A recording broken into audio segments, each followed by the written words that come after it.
Hello everyone, it's me, TheBladeGamer of course, and I'm joined by my friend Eric, also known as TicTwitch, Hi. and we're going to be doing our review of Sony's E3 press conference. So right off the bat, Sony started off with pretty much just a ton of VR games.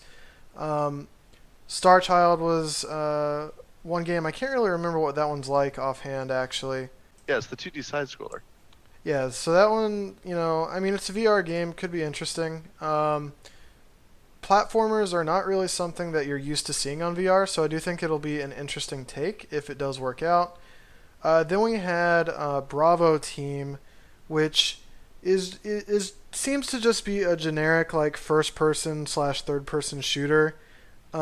One thing that really kind of struck out is that the visuals did not look very good, and more than likely that's due to the fact that running VR takes a lot of processing power.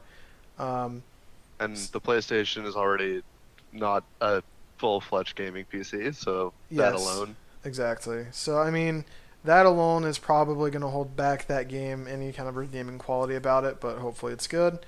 Um, then they showed off Well, Moss, which seems to be kind of like an adventure game for kids.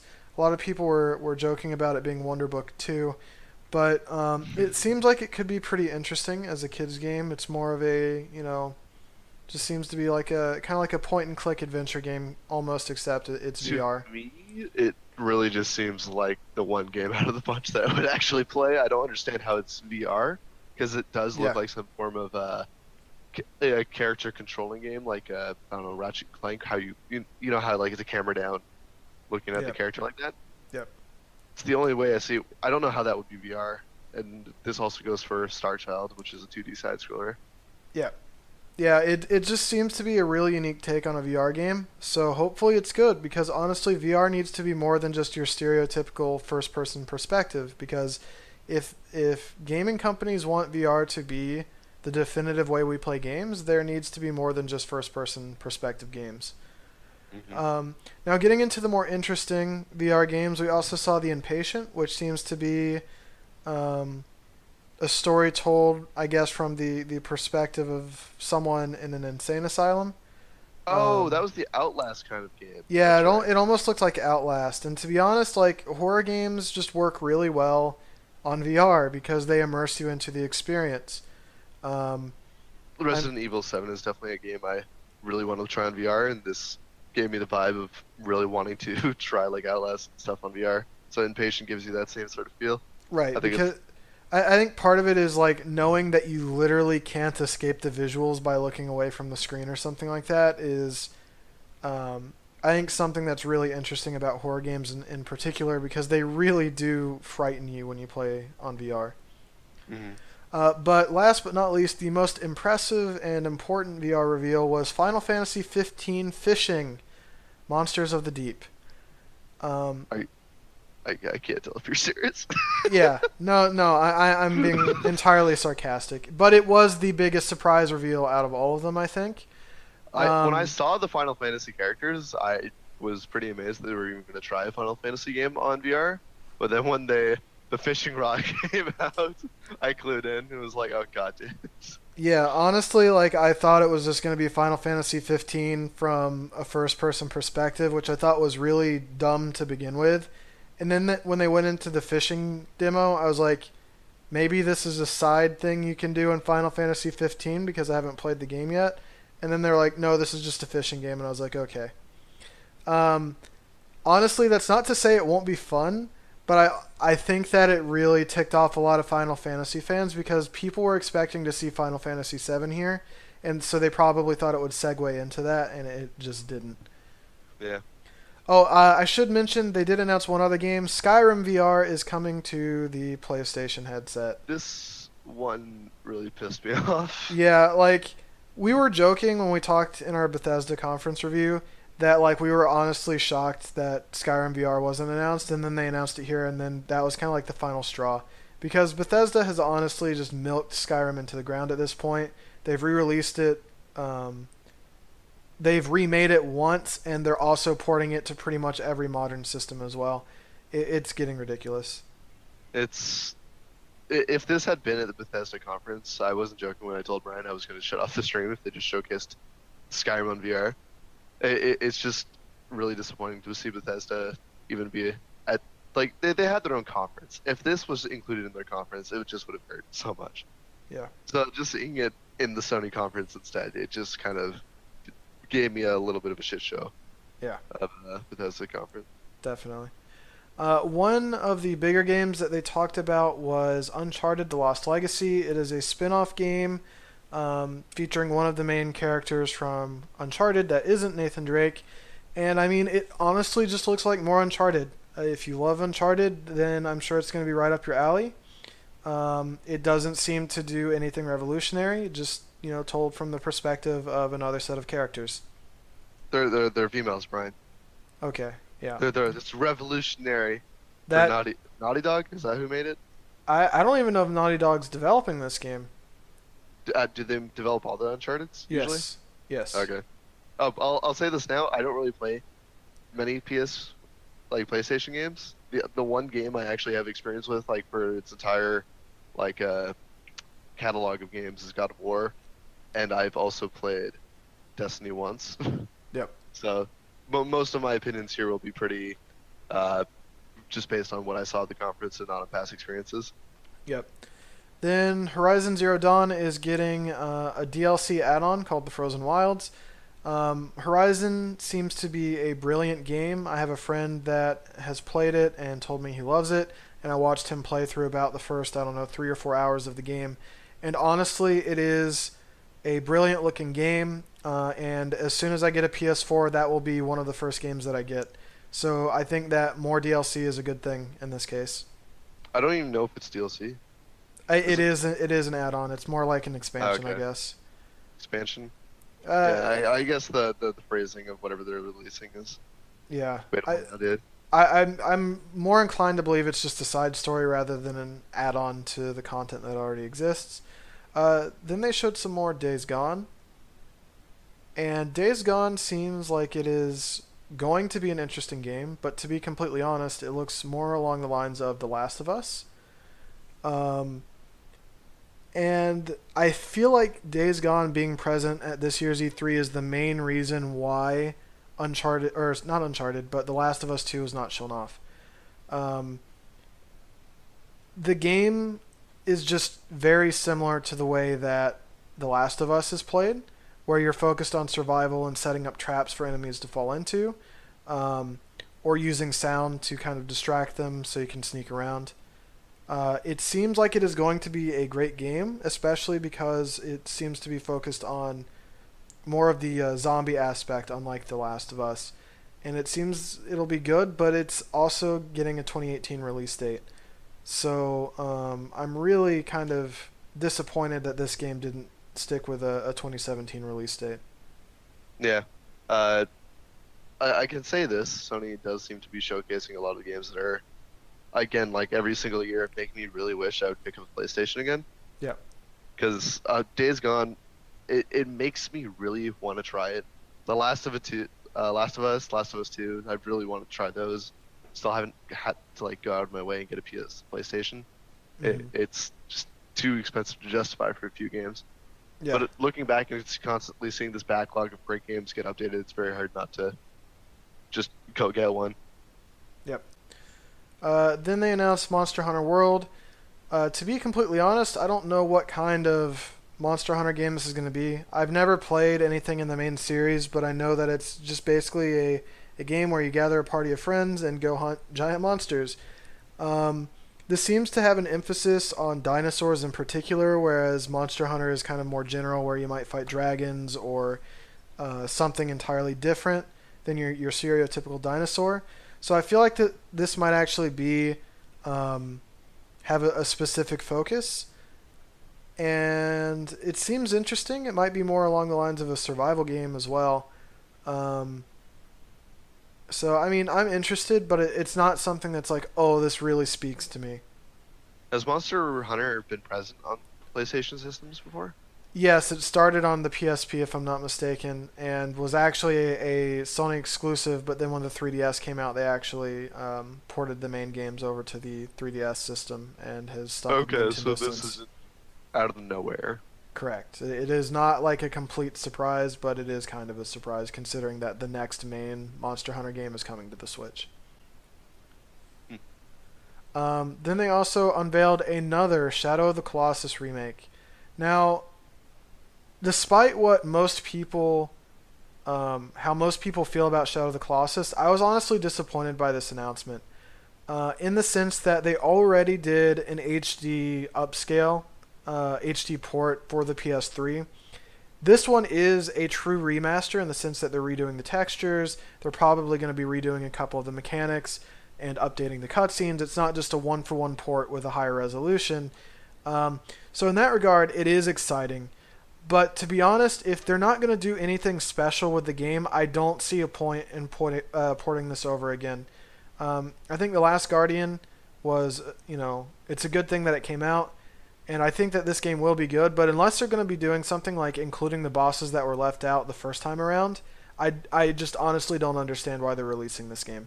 I would hope they do something with that. It definitely. Sony's aware that people love the Shadow of the Colossus. Yes. I could only see them adding those things in to lead Yep. into a sequel that they would plan to release. Yep. I would hope they do that because that seems like the smart decision in this case. But just like Bethesda has been releasing Skyrim constantly. Well, I don't think that they're going to I leave. hope it doesn't. I know it. I hope it doesn't lead into like what Bethesda's doing. I don't Yeah. think Sony will, but like that's definitely an option to where we'll see the Colossus get remade, remastered, updated Yep. for the PS4, and it's still just not impressive. Yeah. And nothing follows up. I don't think it'll be lead into a sequel because the actual sequel, The Last Guardian, came out last year. How was that game? It was not as well received as Shadow of the Colossus, but it was still well received. And that game took like over 10 years to develop. It was one of those games that was delayed and delayed and delayed and then scrapped and then the project started over essentially. So it's like the fact that that game even came out was pretty amazing. But I don't think that there's going to be a true sequel to The Last Guardian or Shadow of the Colossus anytime soon. I honestly feel like this is just kind of another way to give some fan service to, the fans. Then they showed off Marvel vs. Capcom Infinite, and they primarily focused on the story aspects of the game rather than the combat. And to be completely honest, the story looks just fairly unimpressive and kind of like just cliche almost. As someone who's outside of the series of Marvel versus Capcom, they gave me no reason to be interested in this. Right. Like, well, I was not captivated in any way. I will continue not playing the series. I mean, honestly, like if they wanted to really captivate people, they needed to show more combat gameplay, not just the story trailer. Marvel vs. Capcom is one of the few fighting game series that's really fun to watch, especially around the time of big tournaments like EVO. And the fact that they just blatantly didn't show off gameplay, or at least not much of it, was pretty disappointing. Then they showed off a new trailer for Call of Duty World War II. I think it's pretty obvious that Activision is trying to compete directly with Battlefield 1. Not only have the more recent games that have focused on like the hyper-futuristic campaigns and combat have kind of flopped, but I also feel like the historical era game is kind of making a comeback right now, at least for Battlefield and this Call of Duty. I mean, it looks like it'll be fun, and then Nazi zombies returning is a great idea, but again, it's really just going to be a matter of if they can make a good Call of Duty game. They've failed not only in the multiplayer but also in the campaigns recently as well. So hopefully it's good. Yeah, it looks like they're trying to make an effort this time around. Again, that can go for a lot of gaming companies, and then the game gets released and everything's completely downgraded. So we have no clue. We don't even have I don't even know if there was an actual gameplay footage trailer. I'm pretty sure it was just the pre-rendered trailer. Yeah. Uh, I definitely think the historical choice was the smart decision after the reception that Infinite Warfare received. Yes. Uh, Hopefully, Activision just takes it as a lesson and uses all the technology they've gotten over the years to actually make this game impressive, because they have a lot of room here to put a lot of characters on screen, take into account all the effects and the grittiness of World War II. Yep. I'm really hoping this game turns out to be well done. Yeah, I'm hoping for that too, because I mean, one kind of guilty admittance I have is that I've never actually played a COD game. That's weird, yeah. Since the release of Modern Warfare, the original. That's really weird. I've seen tons of gameplay, like highlight reels on YouTube.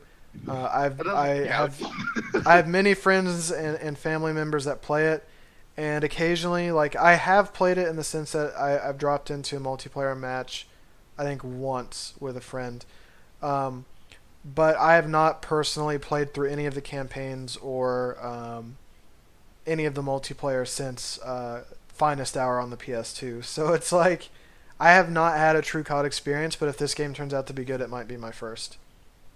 I will say this is the second game that caught my interest in their conference that I'm most looking forward to. Yep. The one that I keep on forgetting this one exists. Third game, I would say.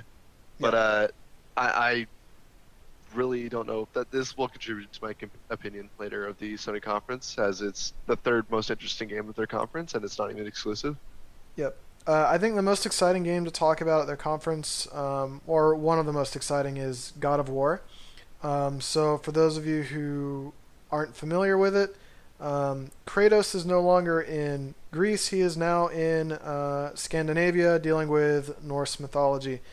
And to be honest, it looks like a brilliant decision on Sony's end. The combat looks great, just like it did in any of the other games.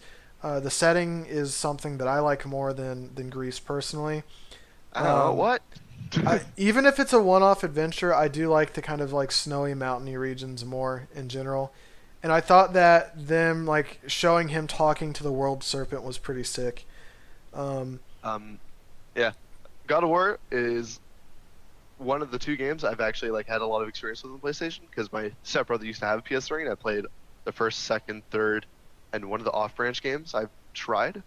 Yep. So, have you played all of them, Brad? I have not. I'm familiar with the basic story, but I don't know all the ins and outs of it. This, I'm pretty sure, well, not pretty sure.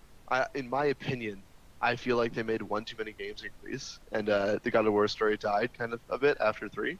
Yep. But this game has, it might be the console starter for me. This is why I'm considering of buying a PlayStation or a Switch. It looks great. It looks great. I love the new setting take, because Kratos' story after 3, I don't think they made a game after 3, story-wise. I think it was a prequel. I have to check. That was one of the games I didn't play. But Kratos' son, they showed gameplay trailer for this already a while back.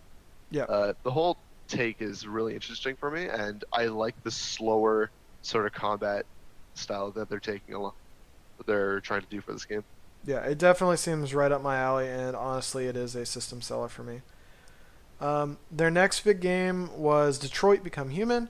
So this is being developed by the same creators of Heavy Rain, which is basically just a massive story-driven experience where you basically choose and make your own decisions, and hopefully you get an ending you're satisfied with.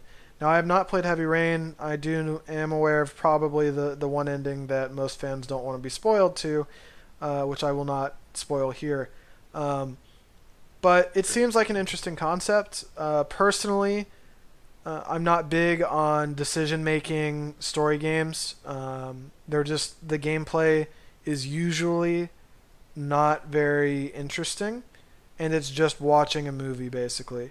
And that's not to say it's a bad thing, but it does get a little repetitive very quickly. What's interesting about this game is that it doesn't just seem to be straight up a story game. It also seems to have a little bit of combat involved. it looks the way they showcased it gave me a bit of a Watch Dogs kind of vibe to it, where it was open world and you're trying to accomplish things. Again, there was no real gameplay trailer to it, so we won't know that for sure until they show more.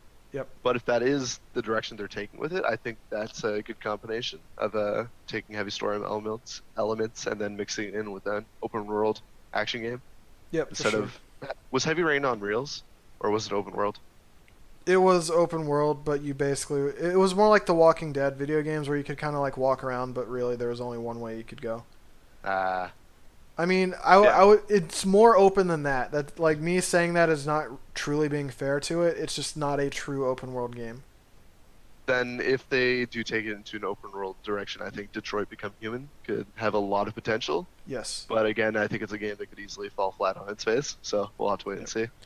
Then they showed off another trailer for Destiny 2. Honestly, the game looks great, and I'm really excited for it. It's not a Sony exclusive necessarily, so it's not really, a system seller for me, but it does look to be like a fantastic game. There is Sony exclusive content, Correct. which I hate when any company does this. Correct. I believe you get a weapon, some cool clothing, and a ship or something. I don't know. It might be just cosmetic, but again, I hate this practice in any company. Honestly, cosmetics are not. I mean, they're cool, but they don't really do a lot for me anymore. And then on top of that, like a weapon, it's probably not even going to be a legendary weapon. It's probably just going to be some blue or purple that will give you an advantage for like the first 5 levels. Yeah, I mean every semi-competitive shooter, especially one that operates on a loot system, all the loot that they give you is not really good into the late game. It's only good like for the first maybe half of the game, if that. But it's still a silly practice. Yeah, exactly. It's a little silly, and honestly, I just hope it goes away. Did they confirmed that PlayStation was getting it before anyone else, right? I don't believe they did. Releasing? No. I know it's releasing before PC. I don't believe it is being. Maybe it is, but I don't think it is. No, it does. Like the game is for sure being released before it is on PC. Yeah, but I don't know if it's going to be released sooner than the Xbox version. I'm not too sure. It is. Okay, that's kind of interesting. So if you do want to play Destiny 2 first, you have to pick up a PS4. Oh, no. Hold on. Let me correct that before this goes. It's beta is starting before. So if you want to play the beta, you got to buy yourself a PS4. Honestly, I'm just going to wait for it to come to PC. The unfortunate thing about that is it's over a month difference in console and PC release date. Yeah, that's a little unfortunate, but oh well. Really unfortunate.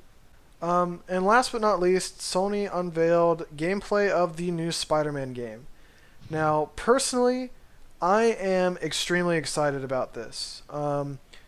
It seems to draw pretty much direct inspiration from the Batman Arkham Knight series. Because of the fact that like combat on buildings and in buildings seems to have kind of like the ledge targeting system that Batman Arkham Asylum and Arkham City had, where you just press a button, you dash to that location, and then you can choose what to do from there. It also seems to have like the hand-to-hand combat from the Arkham series as well. But outside of the combat, there seems to be very little similarity between the two. In the fact that Spider-Man seems to be a completely open-world game that you can explore upon your free will. Now, they showed a helicopter chase in the gameplay, and it was really interesting because when you were approaching the corner of a building and you needed to make a turn, you could just press a button to swing web onto the building and then automatically aim your character in that direction. And I think that is absolutely like a great movement mechanic that needs to exist in the game like Spider-Man. The funny thing is that used to exist in the second game, I believe. Well, second or third game. It existed in one of the previous games, and I know they took it out in one of the following games. Either way, that was they had nailed this mechanic before, and the fan base loved it. Yep. And then they took it out, or I believe they just didn't make it on the game.